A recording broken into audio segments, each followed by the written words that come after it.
Hey guys, welcome back to another video. Now before we start, I want to proudly announce that I have answered every single email in my inbox. So if you have not received an answer from me, that means I did not receive your email. Okay, now that that's out of the way, I want to talk about what's going on in the market in July of 2022. What's happening? Is anything changing? Is there any hope left? I think I'm going to start making these videos every single month because as far as I know and from what I see, these videos really help you guys. Ready? Let's go. Okay, first and foremost, let's talk about fuel prices. And I'm happy to report, and before I start reporting, I'm sorry about the lighting. I know it's crap.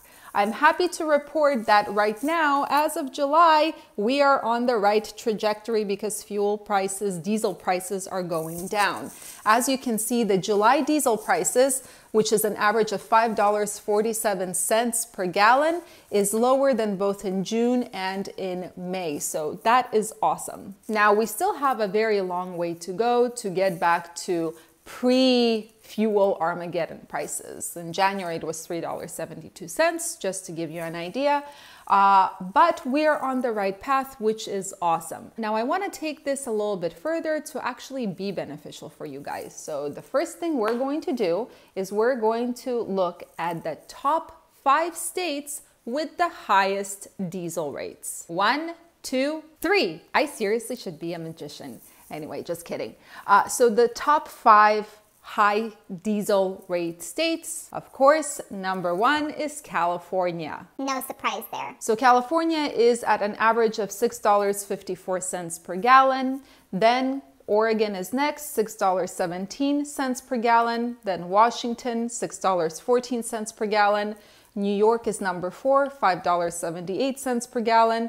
And Pennsylvania is at $5.73 per gallon. Okay, now that we looked at where you should not be running, let's go ahead and look at states with the lowest diesel prices. Let's do that magic trick again. 1, 2, 3. Okay, I hope you guys can see this. My magic is awesome, but if the lighting is bad, it's worthless. So let's see if this makes a difference. Okay, let's do that. Okay, so the top 5 lowest diesel prices. Of course, number 1 is Texas. I love Texas. I want to move to Texas.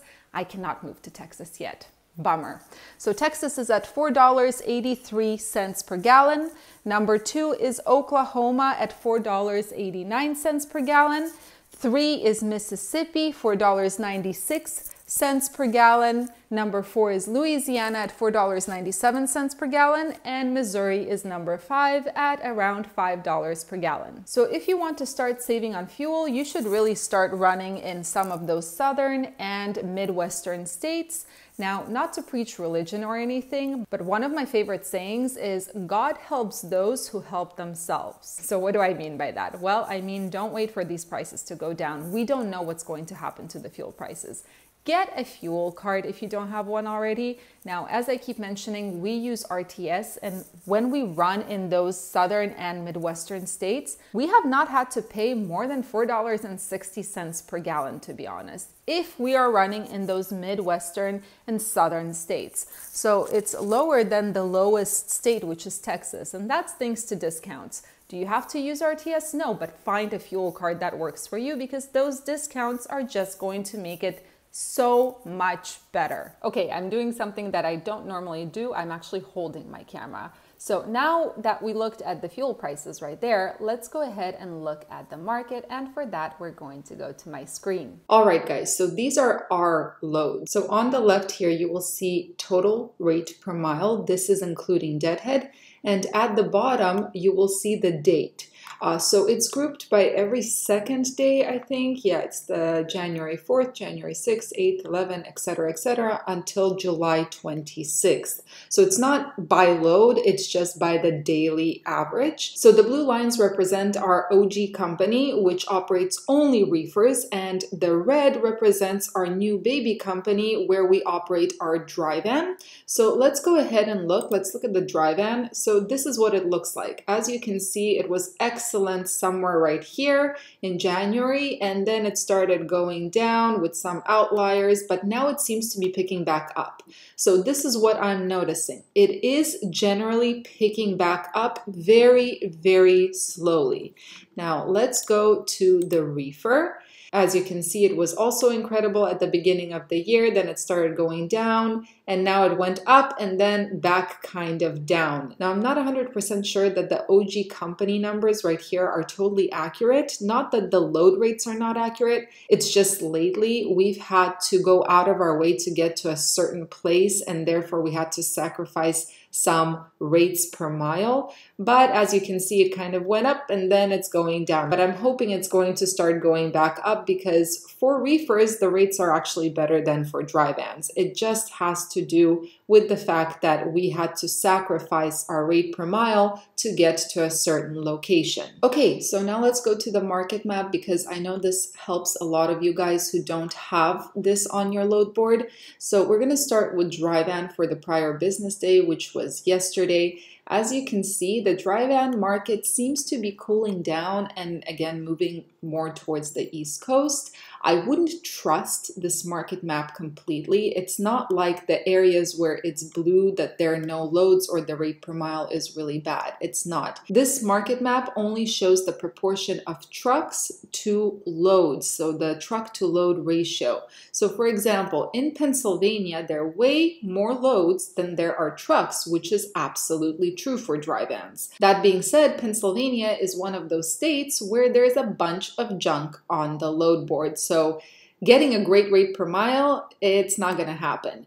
At the same time, for example, we were in North Carolina just a day ago, and it looks yellow. It looks warm. It's not great, but we got over $3 per mile with deadhead out of North Carolina going to Ohio. And from Ohio, we also got a load that paid $2.77 with deadhead. So don't trust this market map completely, but do pay attention to the blue areas because they are usually correct. Utah has no loads for dry vans. Arizona is dying for dry vans, believe it or not. Southern California is also not great. The rates are not good for dry vans, even if you're going to the East Coast. I mean, I consider a rate is good only when it pays over $2.50 with deadhead. California is not it.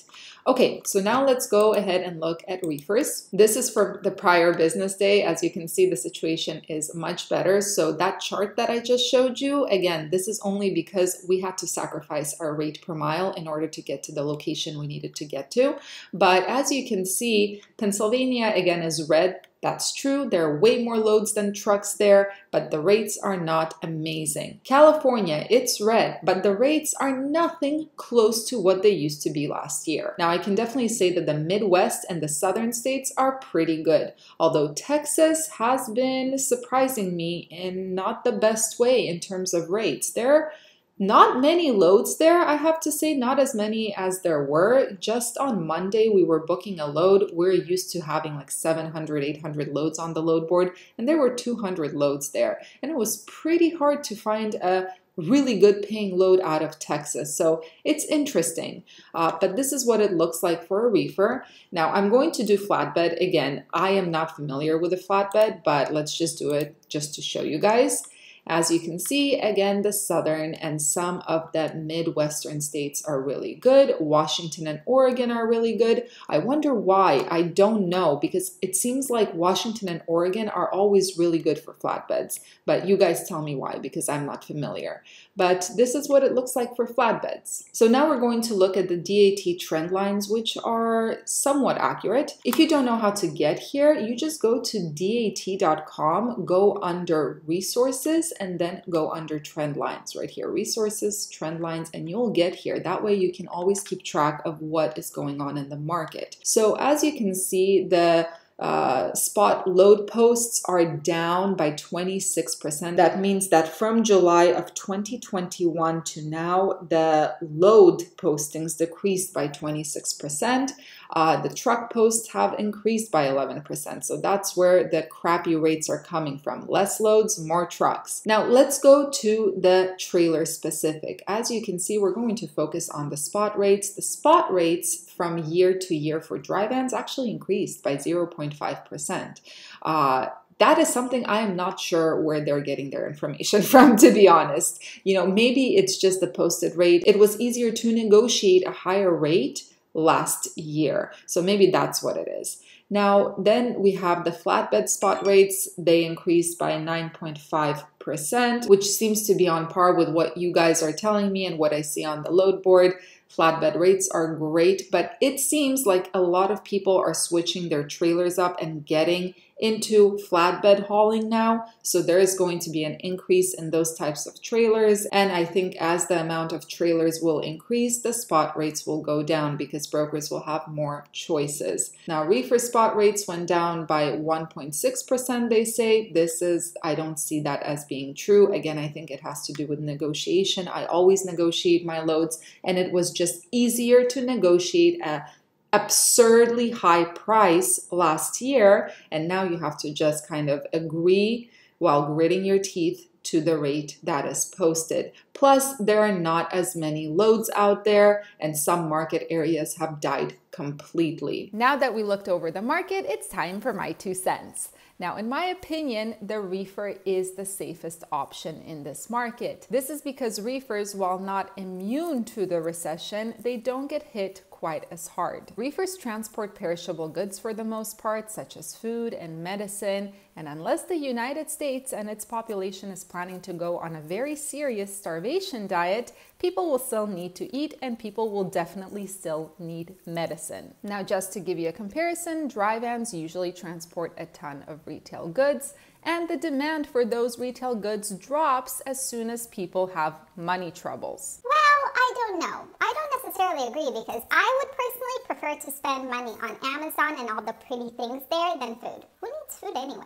Now, flatbeds I don't really have experience with, but I'm going to try to give you my 2 cents here as well. From what I know, flatbeds are used to transport a ton of construction materials and machinery, and in my opinion, that makes them a little bit finicky. See, construction stops when the weather is bad. Now, this does not apply to California because the weather here is always sunny, probably the only great thing about California. But in other states, construction stops if there's snow or if there is rain. So from that, I can gather that flatbeds will not be in demand in the wintertime due to the weather. Also, in case of a recession, construction will most likely slow down. But again, I don't have any experience with flatbeds, so I might be totally off, and I'd love to hear your guys' opinions if you're operating a flatbeds. But in my opinion, reefers seem to be the safest choice. And the most expensive. Yes, reefer trailers are the most expensive trailers out there. So I hope you guys found this video helpful, and I hope it gave you some insight in the market as of July 2022.